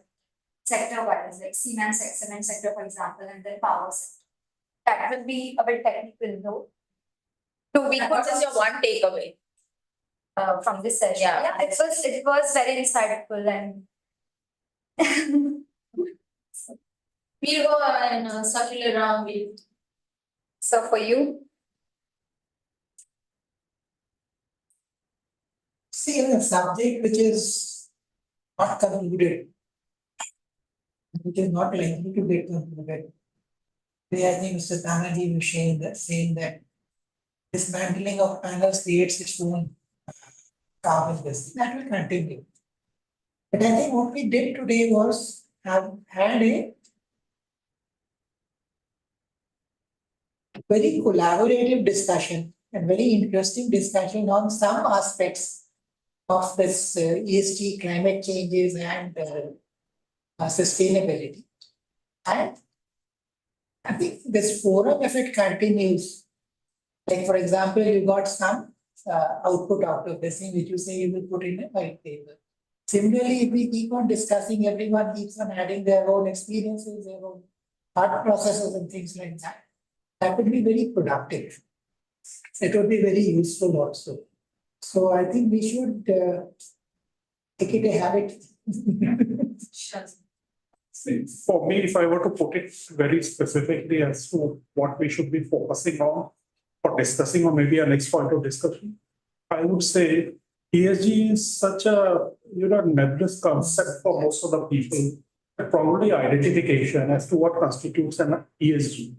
When we talk about wastage or even clean fuel, but even they say that hydrogen itself, which is considered to be a clean fuel, There are two types of hydrogens, one green and one not so green, because the way it is generated. So identification continues to remain a problem. I mean, we might be going in for EV, but EV itself is generating a big, for next coming years, the disposal of the batteries itself is going to become a very big issue. So these are the identification of whatever measures we are taking today. Are they really contributing to the overall, the system of controlling that the pollution or the environment or the. So I think what we should discuss on my thoughts would be that more specific point would be identification. And of course, having identified the communication should be the next one. Because still, I mean, we are not communicating enough about ESG. We have done all this talking, but after that, we'll go back in our air-conditioned cars, which are itself a heat generating sources. So what exactly can be done about it? How exactly it can be controlled? That is something which we should. Travel in public transport.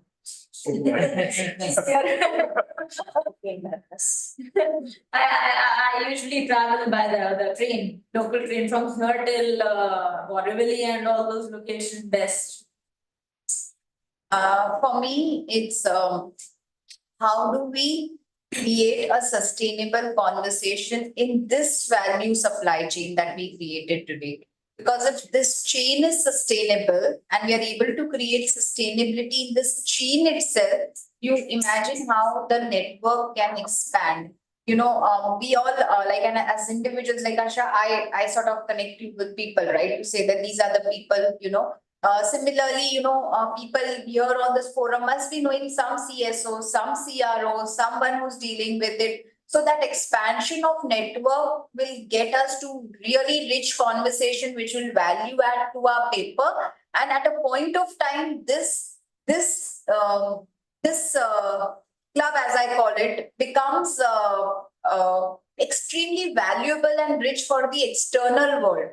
So, but the richness has to be expanded through expanded connects. So for me, it is how to expand our conversation, because it's only when we have people from different sectors, different industries, different backgrounds coming in, we have different perspectives. If it is the same group of people at a point of time, thoughts will get somewhere, stagnated. We'll be talking in different terms, but the same language.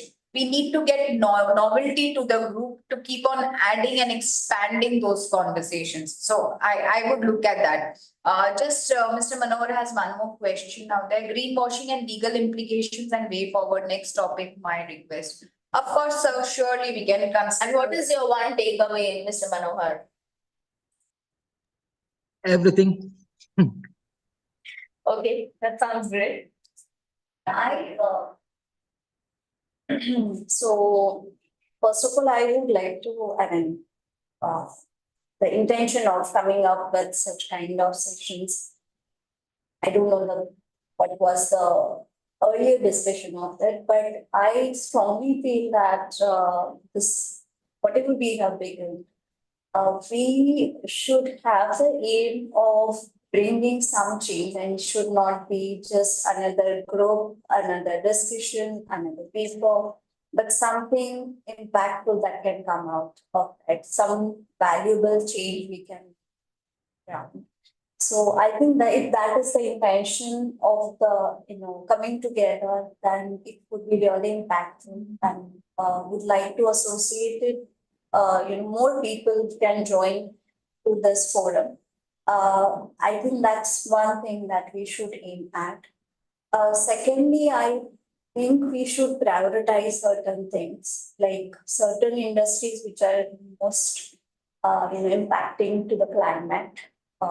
Since we are looking at risk and climate change as the beginning of it, maybe we can have more series of it. But we can prioritize certain industries and then go step by step.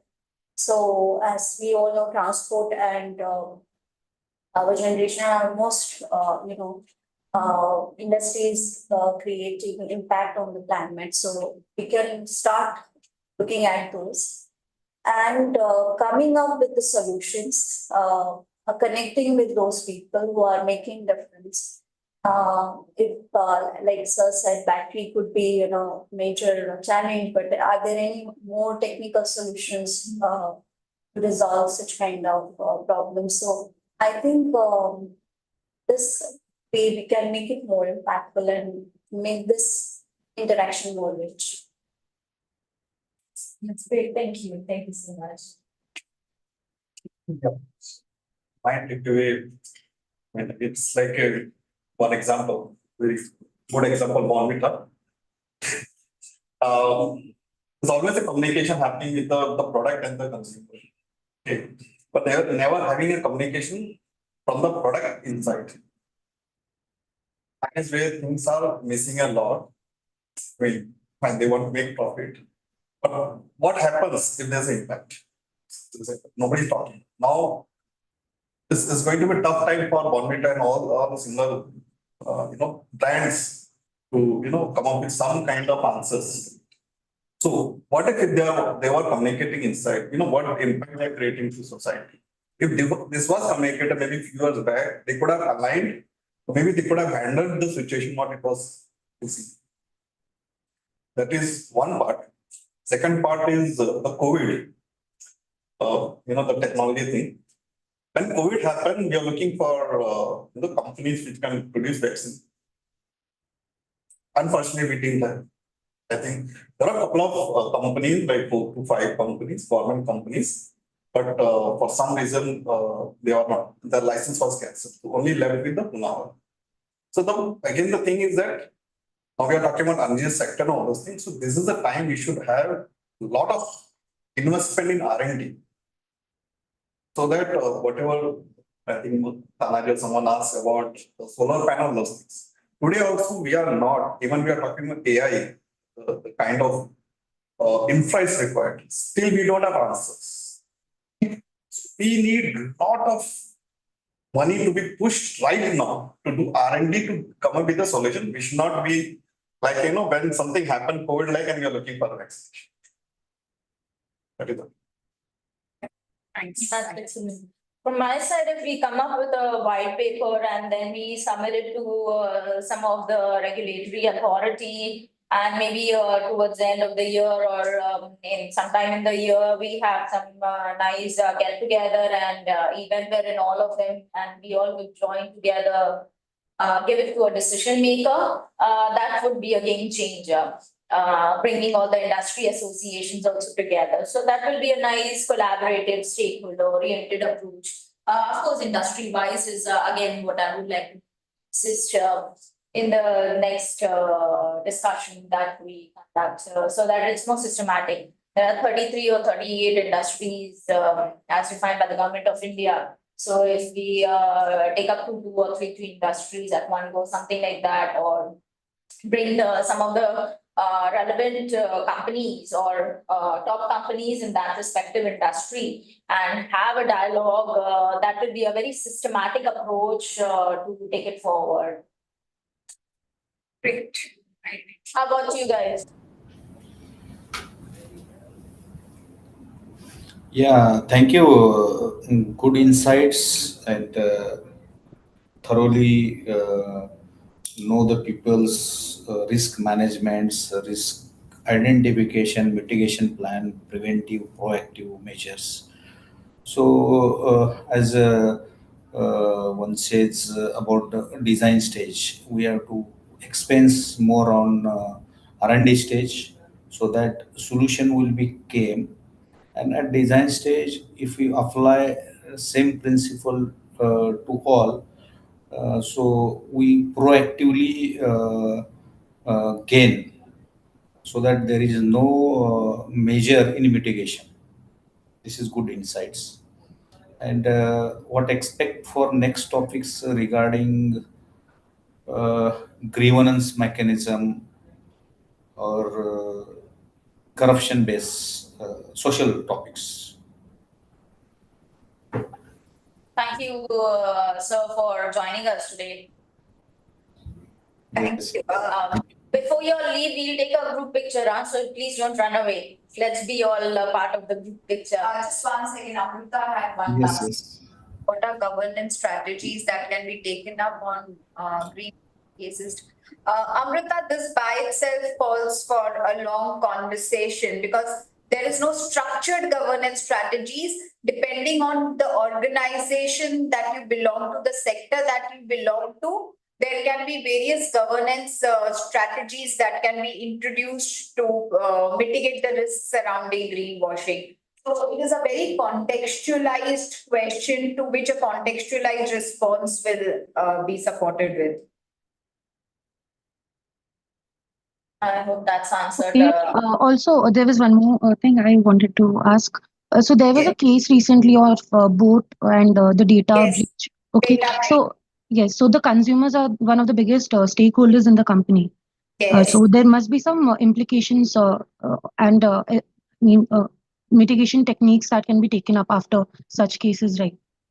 So, Amrita, the vote case basically, it's a data privacy breach case that has happened. It's a very severe case of governance. So, you know, in those cases, there's one service called as RPP that exists. I don't know if both has that technique or does not have that technique. That's basically a vertical that's developed within the organization. When a breach happens, how do the stakeholders get protected in the first instance? Because they are the people who in the first place get impacted because their data gets breached, right? So that technique is one technique where people come to us for governance strategies, and most of the cases likes of Facebook, LinkedIn, all of these people have that technology. It's called a rapid response technology that exists. That's one case. The second one is where what kind of data breach has happened, you know, because in case of both, you would see there's SPDI,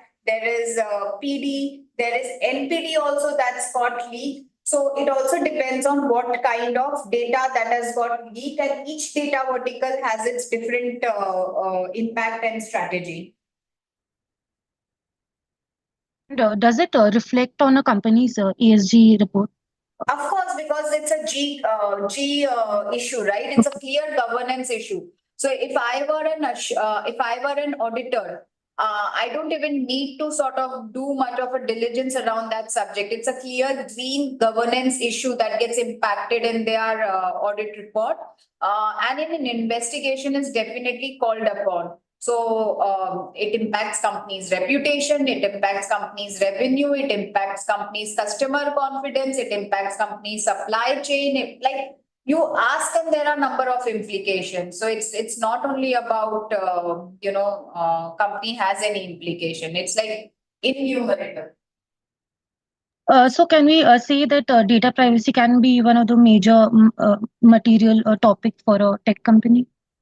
Not only for a tech company, Amrita, data privacy in terms of ESG is a pertinent chapter for every organization, whether it's a product-driven organization or a service-driven organization. I lead the data privacy practice along with my partner in the organization. So data privacy, if you were to see our ESG book, which we sort of create with our clients depending on their sector and their needs, data privacy has always been one of the foremost chapter because it's a clear-cut greater governance issue than anything else. So it has nothing to do with tech companies. Like I say, you know, when you talk to fintechs or you talk to tech companies, they say हमारे इसमें ई का क्या impact होगा, कोई ई का impact नहीं है, but we से नहीं, आपके पास में बहुत ई का इम्पैक्ट है, and you are so ignorant about the fact that there is a severe e impact on your company.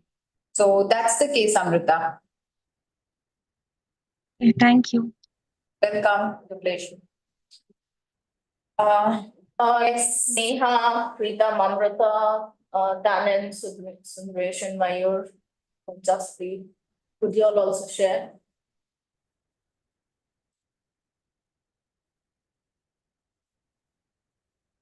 Okay, so you want to ask them. What do they want to see in the next? No, I would rather say that they post to us what they want.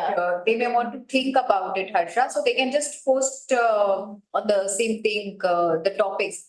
And then we could have an inter-se discussion and decide our next round, next date, next season, and what topic, because by now we have a list of innumerable topics from which we need to see which is the most promising one for us to take up.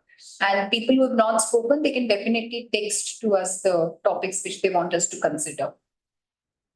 All right, so thank you for joining us. Would you all like to switch on your camera and we can take a picture with them together? Sure, absolutely. Or we'll take their screenshot and take a picture. We would do that. Right? Could you all please switch on your cameras?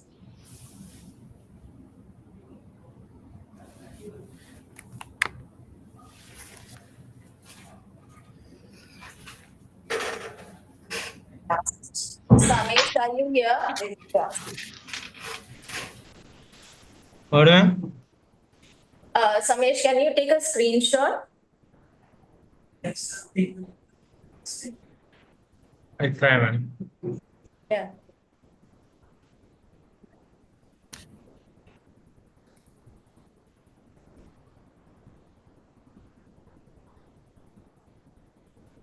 Vijay, Arif, Neha, Tasneem, Tanan.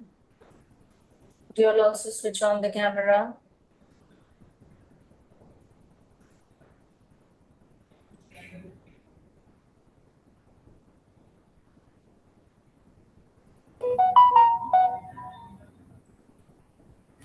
Okay, so I'll just go ahead and take a nice screenshot for all of us. Do you all want to switch on the camera? Anyone else?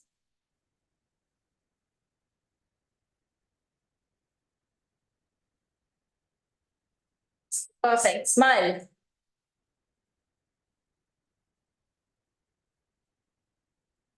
Okay.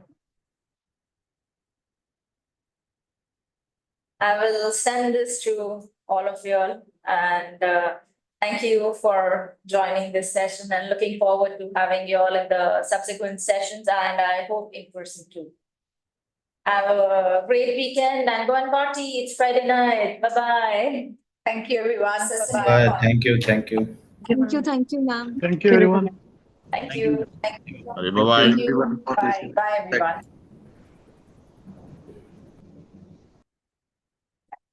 It was a nice session. I think it was a very valuable session.